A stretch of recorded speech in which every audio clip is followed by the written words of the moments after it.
What's up, Docs and Docettes? Trevor Thompson, the self-appointed Looney Tunes Critic. And dear God, it's Elmer's Candid camera. Oh no. And I'm only saying that because, not because the person who recommended. I'm sorry. Is this a request? I can't read the notes on this thing. I hope this isn't a request, but then again, I hope I didn't select to do this myself. It would appear, according to, unless my notes that I did not write, a certain young lady who is no longer with the wheelhouse anymore wrote, this is a request, but I can't see who requested it. So since I don't know who requested this one, I'm just going to tell you this. This cartoon stinks.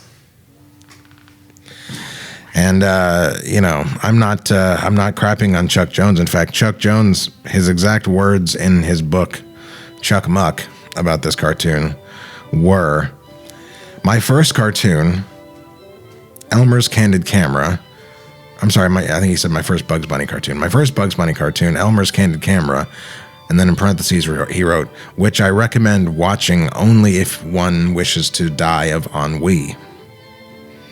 Which, of course, is a fancy writerly way of saying, if you wish to die of boredom, by all means, watch this cartoon. I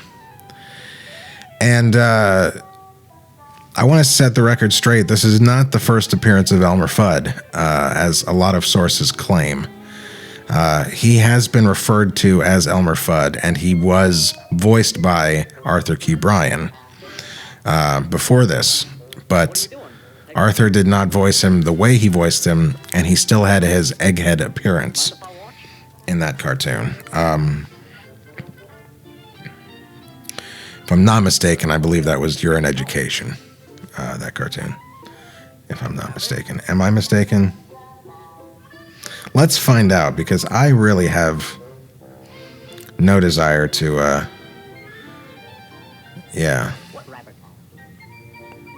Sorry about this. I'm just looking at some previous notes here. I wanted to say, oh no, it's not. It's not You're in Education. It's Who Cares, really. This cartoon was restored very well, I have to say. They did a good job of it. I don't know why this cartoon is in such good condition and some aren't.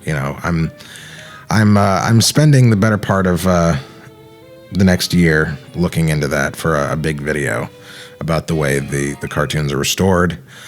But it's a lot of it has to do with the availability of the materials, meaning cells, meaning camera negatives, meaning prints, good copies of prints and stuff. And I do know that I've seen a lot of cells for this cartoon and backgrounds for this cartoon. By the way, I think that was Virgil Ross, that animation, because once again, look at those eyebrows. I think that's Virgil Ross. I could be wrong. In fact, the only animator who gets credit in this cartoon is Bob McKimson, but we all know that there's no way in heck that Bob McKimson animated everything. It's certainly possible he animated the majority of this cartoon, but I don't know. I did not see any McKimson in that shot just now.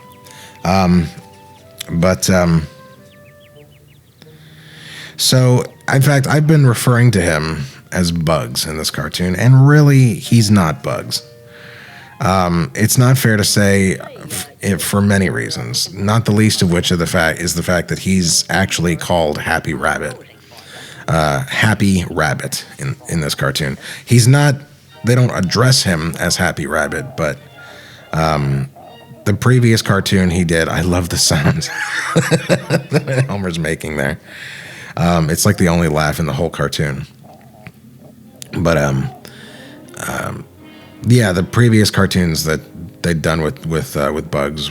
He was called Happy Rabbit, and I don't, and he didn't get, and he wasn't even called Bugs in A Wild Hare. I guess technically he is.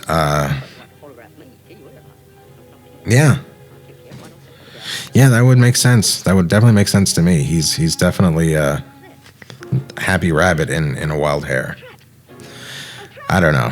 He definitely doesn't. He doesn't have the voice or the characteristics of Happy Rabbit, but Tex Avery always had a problem with Bugs being called Bugs Bunny. He always said he's not a bunny. You know, bunnies are cute. He's a rabbit. He's a hare. He's a dirty old hare. Which, you know, I certainly agree with, but you know, what can you do? It's a little late to change the rabbit's name. But yeah, he is a little more like Bugs Bunny in this cartoon. But I don't know how much this. I've often wondered how much the influence this cartoon had on Tex for A Wild Hare, because he does kind of have a panic attack like this at the end of A Wild Hare. You know, wabbits, cowards, wabbits, guns, wabbit twags, huh? And then Bugs says the whole thing about, you know, I think the poor guy's screwy. So I don't know. Well, I mean, the cartoon doesn't really end here, but there's enough of a similarity. I'm sure Chuck Jones personally would love the idea of Tex being influenced by him, whereas in most cases everyone was influenced, you know, by Tex rather than Tex being influenced by other people. But that's what makes a good director. You know, everything is an influence.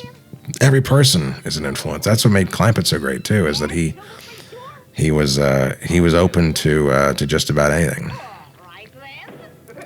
And yeah, it's another one in A Wild Hare. But Bugs gets kicked in the butt. Right there. All right, well, I made it through this awful cartoon, and so did you. So I'll see you next week, and hopefully it'll be a better one.